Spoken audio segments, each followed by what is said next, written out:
Hello, everybody, and welcome to this now, I believe, our fourth edition of Uniquely Lutheran, the Lenten edition. I'm Al Ernst with New Life Lutheran Church here in Sarasota, Florida, as we go live both on YouTube and Facebook Live. And we will open this show with our pastor, Jeff Gross, leading us in prayer. Thank you, Al. Good to be here with you. If you would join me in prayer, you can pray with your eyes open or closed or however you choose to do so. Join me in the word of prayer. Great Lord, as we reflect upon ways in which we can improve ourselves and improve our relationship with you, this is actually a joyful opportunity. It is not a somber event. And we pray that in the spirit of joy, genuine, authentic joy, we can come closer to you as we learn to be content with the gifts that you have bestowed upon us, and bless each and every one who's watching as well as those who could not. And we ask all these things in Jesus' holy name. Amen. Amen. Thank you, Pastor Jeff. And why don't you give us, again, a little bit of a background? Why are we here? What's going on with this? Why are we here? Well, I'll tell you what. I never thought I'd be doing this for a living, but here I am on TV doing this. And I always say I have a perfect face for radio. So if you really want to get a full impact of this, you can turn your screen off and just listen to me. But I listen to lots of podcasts, and I think that therefore makes me an expert. No, we're here because we want to be able to give you a Lenten experience that we cannot give you on a Wednesday night. But what we are discovering, and I can speak for myself, and I think I can speak for Al too, that being able to come to you in the manner in which we are is something that we can do even after we have soup and sandwiches and Lenten services, back when everything is, and I say in air quotes, back to normal. So until then, we're having fun growing in our spirituality by looking not at the things that we can omit from our lives, but things that we can bring into our lives. Picking up good habits instead of getting rid of bad ones. That's just a different approach to Lent. That's all. Well, we have done, we're studying the 10 Commandments, and as we begin our approaches on it this week, a couple of quick reminders of reality. Those of you that are watching us within the week of, this is March the 9th, we're actually doing this show. And by the way, we come to you live every Tuesday at 12 noon on both those platforms. But we want to let you know that we are still, even though things are great, we are still kind of in the midst of a pandemic. So you did see me wear my mask. Remind you that we do have in-person services at New Life. We work to be socially distant, and we wear masks during the service. Even the communion is COVID friendly. In addition to that, I tell you to do that just as a normal thing because so many of us are getting vaccinated. And I know we can't get a close up, but you can see I'm a rock star Band-Aid. I have gotten my first shot of 2, and which means I am more protected. But until you get past that 2 weeks of your second shot, you are not as protected, which means you still need to be following the safety protocols. You can see Jeff and I are sitting distantly. Amy is behind the camera, our administrator, producer, and director, and she is wearing a mask. It becomes a political football on this. I can tell you as a stand-up comedian, I worked in a show over the weekend where around the Orlando area where it was about 50% mask and about 50% no mask. I say, if you don't believe anything, wear it as a sign of respect. That's what I do. I wear it to be respectful to my fellow human person out there. So with my little preaching done, we are going to turn it back over to Pastor Jeff as we are dealing with the 10 Commandments. Last week we were with honor your father and your mother, and we kind of took a look at that whole concept in a different way. And this week he's got some combinations I think you'll enjoy. Yeah, combinations, right. And, just as long as we're talking about masks real quickly, I got my Tampa Bay Bolts mask here that I wear. You can be styling and wear a mask too, You don't have to give up on fashion. Styling and profiling, as That's right. Ric Flair would say. So I got all kinds of them. I got Rays, I got the Bolts, I got the Bucks, I've got the Gators, you name it. Anyway, when you look at the 10 Commandments, but before I do so, I just want to take this time to thank Al for sharing with us last week his experience of being a big brother, about being a positive male role model in the life of a young man, and also by having had the experience of having a positive male role model in your life, Al. Absolutely. So having honored your parents, is which I really think you really truly do, is carrying on that legacy, and I do carry on the legacy of parenting by being a parent. You can carry on that legacy even if you're not a parent. And there are a lot of people out there who need help, and they're looking for somebody who can give them guidance. And if there's a way we can do that, it's actually a good thing for all of us. Everybody benefits, especially the one who gives. And I truly do believe that. There's 3 commandments that have to deal with what I like to refer to as stuff. And what is stuff?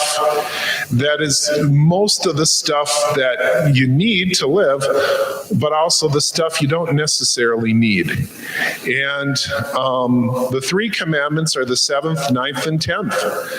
The 7th commandment is you shall not steal, or you say don't take your neighbor's stuff.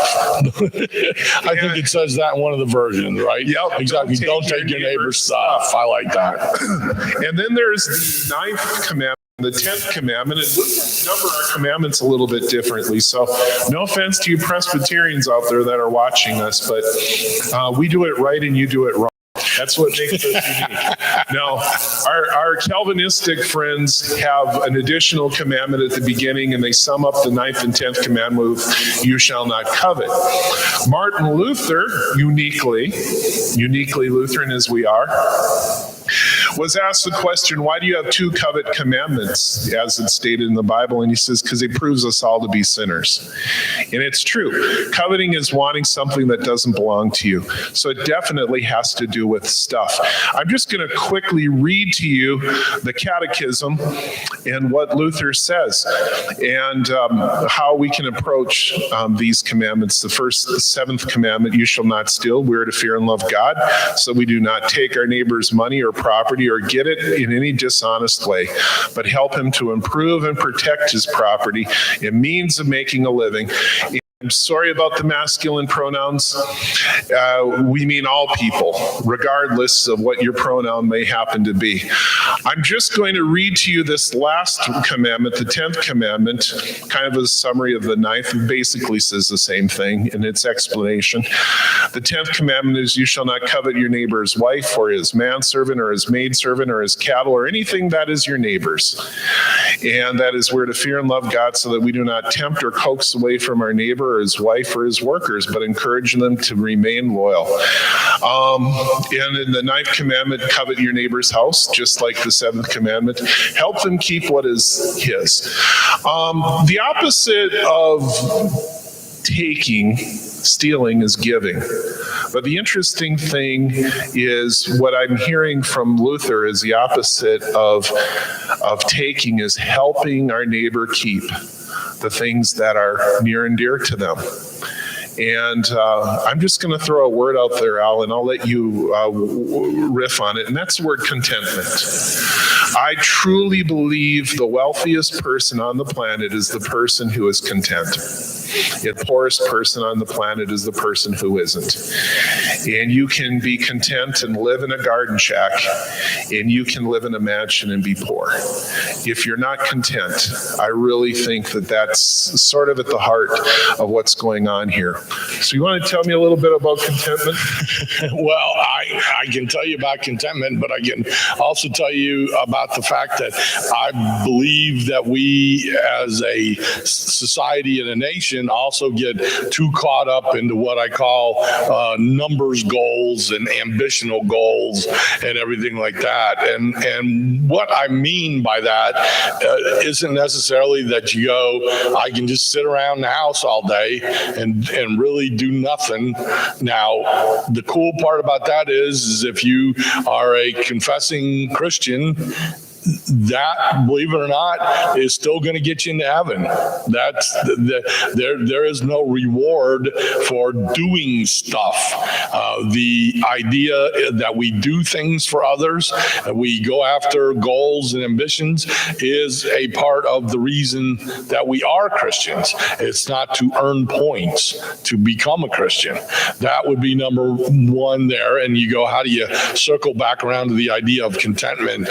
I know that I worked a comedy club this past weekend, live and in person, which in the past year have been very few and far between.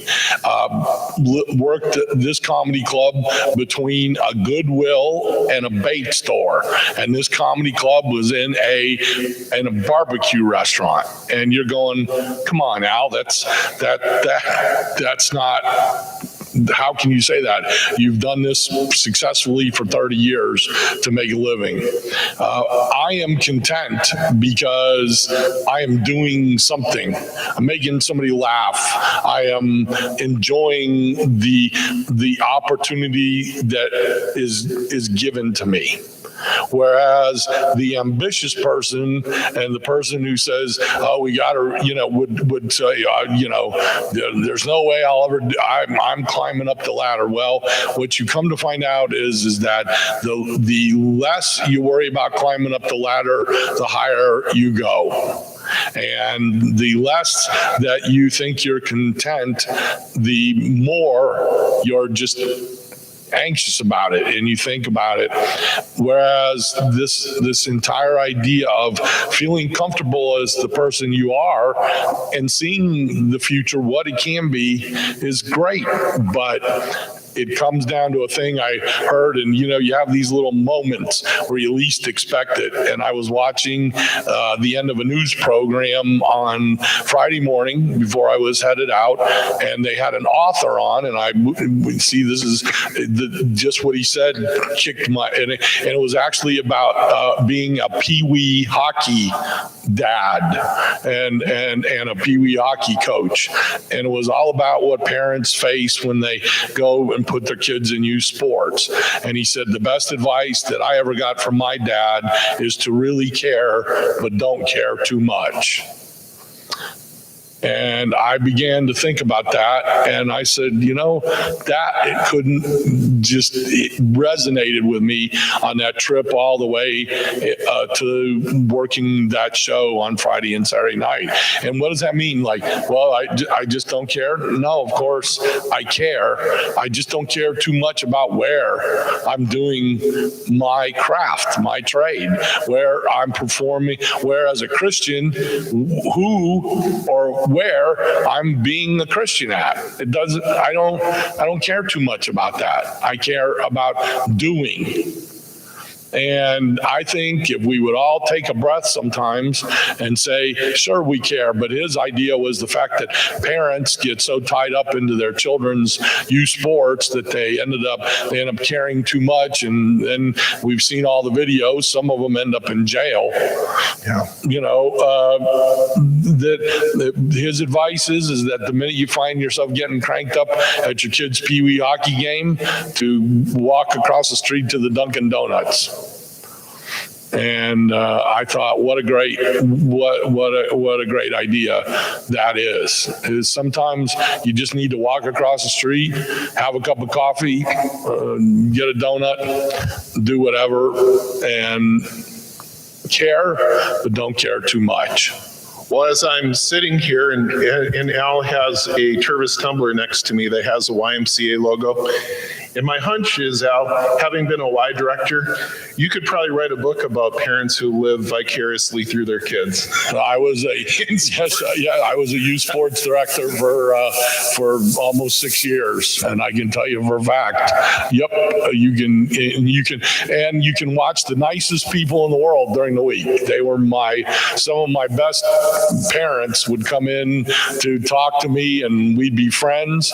But come Saturday morning, we ran flag football on a flag football field. They became absolute monsters. That was just what happens. And that's the other part of it, folks. Being a Christian is about action and message of action. It isn't about forcing someone else. You can't make your child be a better Christian. You can't do it. Any more than you can make your child become a professional athlete. Right. There's a certain amount that goes in, I can lead the horse to water, but whether they drink or not, that's up to the horse. But it does come down to contentment, Al, is being happy with where you're at. I look at it this way too. If I really want to change your behavior, I'm not going to give you a list of things to do. If I really want to change your behavior, I'm going to change your heart. And if I can change your heart, the behavior will come afterwards. And if you're content with what you have, I'm not too worried about you stealing my stuff. I'm not too worried about you coveting my stuff. A real quick coveting story I have is I was teaching confirmation to a group of kids in North Dakota. And I said to the kids, I said, have you ever driven to Fargo and saw a Corvette and thought, I really wish that was mine? And they all raised their hands and they said, you're all a bunch of sinners.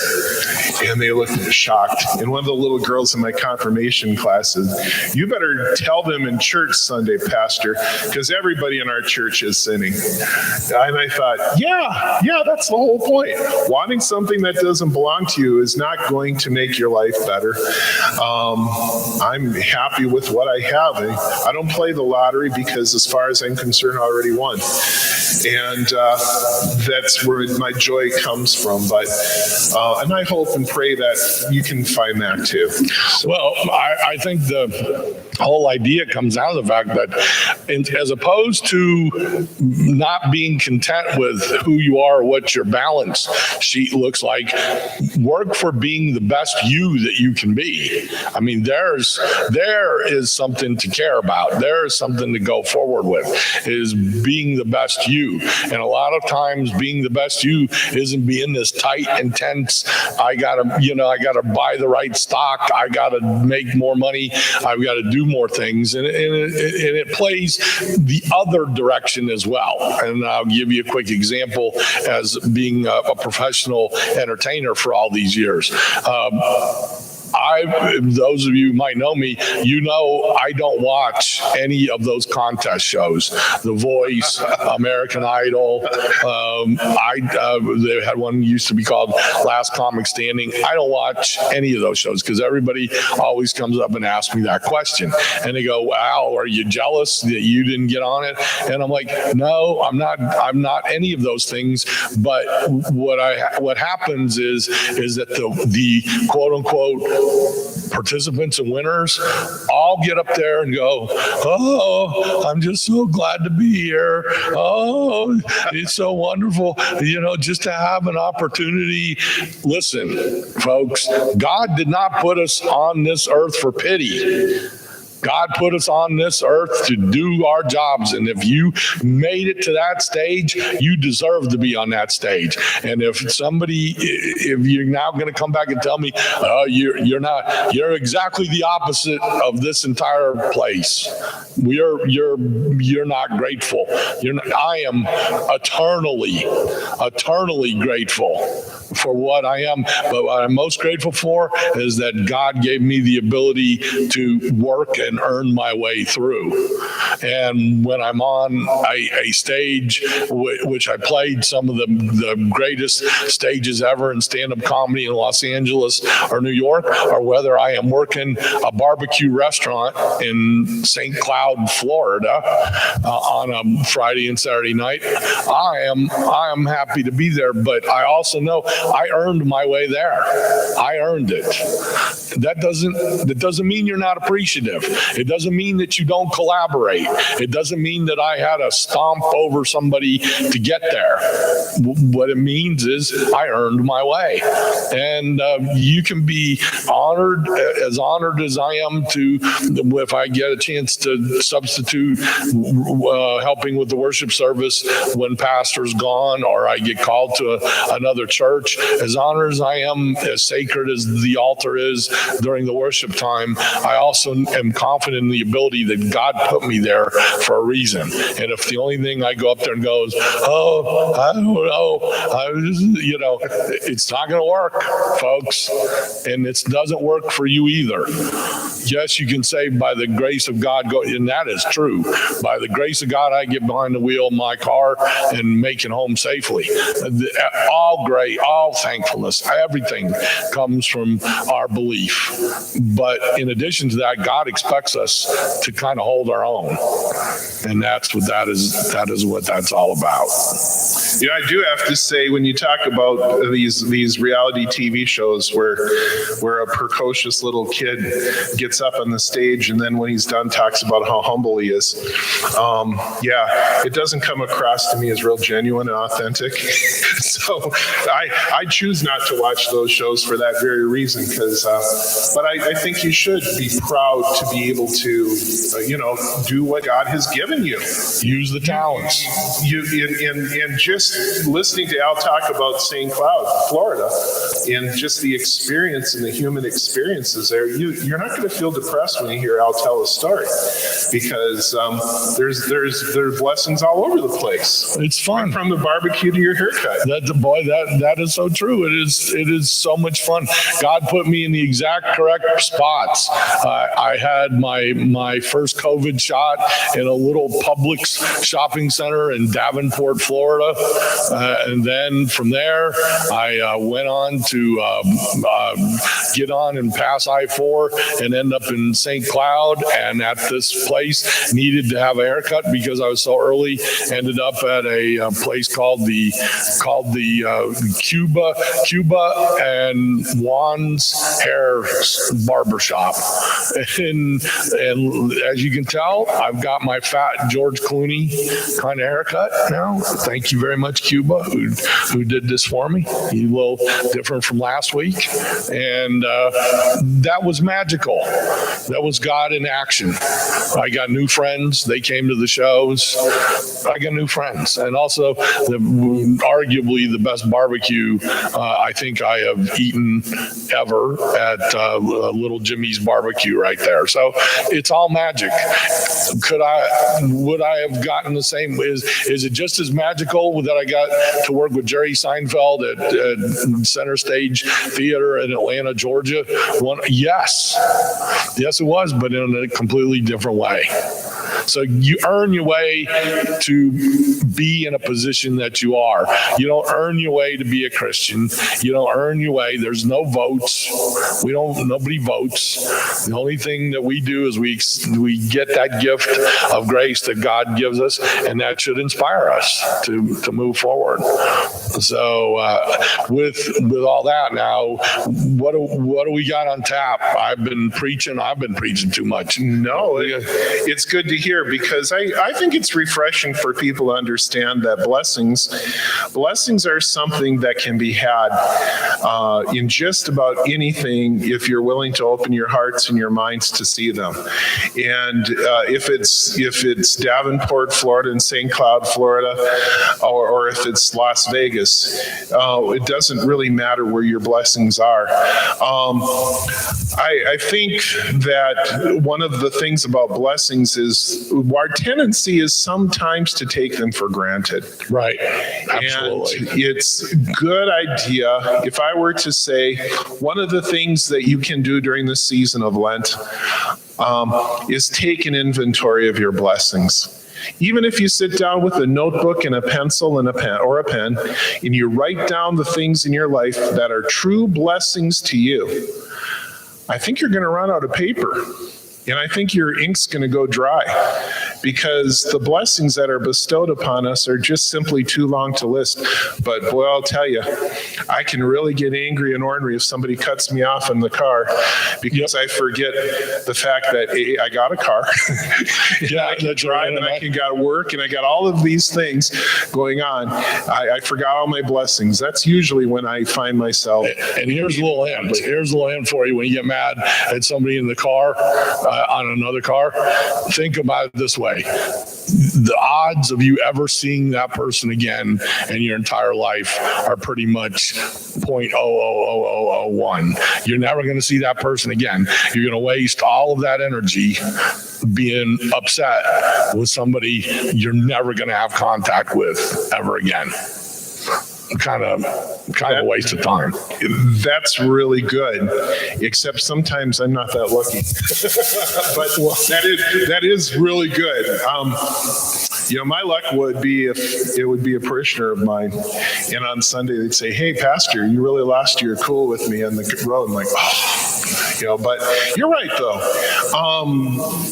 Yeah, it's not worth it. It's just not worth it to take so for granted your blessings that enable you just to get ornery and angry over little silly, stupid stuff. Yep, it really is. If you want that passion, I say take it. As you can tell, I'm a guy who loves the vibe. I love the energy. It doesn't mean you got to yell loud. Doesn't mean that you're over modulating. It just means that you're ready to go, man. You're enthusiastic.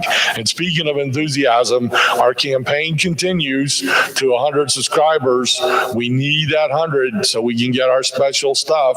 I know as The Rock would say in wrestling, the millions and millions of viewers we have out there.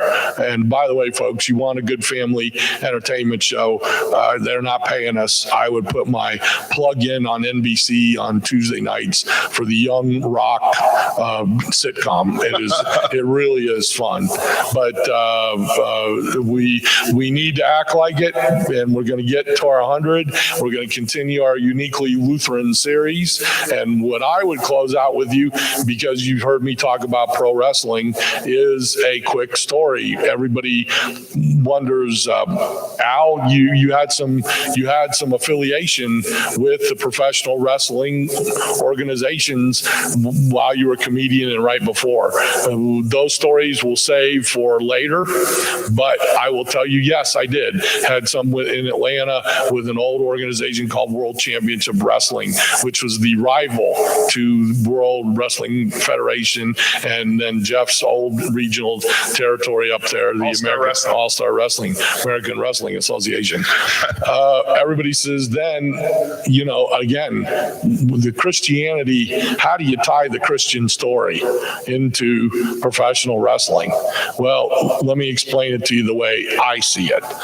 Those of you that wonder, back in the old days, and I'm not here to gross you out, but back in the old days when you used to see blood on the foreheads of the wrestlers, there was no fake blood. There really wasn't. There's no ketchup. There's no fake blood. It was real life stuff, and how they did it now people find to be very barbaric, but actually in the long run it's way safer than getting real blood, and that is they would carry minuscule razor blades, seriously, into the ring. They would tape them up into their finger, and when it was time to bleed, they'd be knocked down, and while they were down, they would just scrape their forehead. Those of you that know anything about this, because I took care of a lot of kids at day camp over the summer who got knocked in the noggin and got their head cut. Any kind of cut up here bleeds like crazy. You combine that with the sweat, and suddenly, in the words from Florida, those of you that ever watched it, of Gordon Soley, said his face was a crimson mask. That was what he used to say. The blood is real, just like in the story of Christ.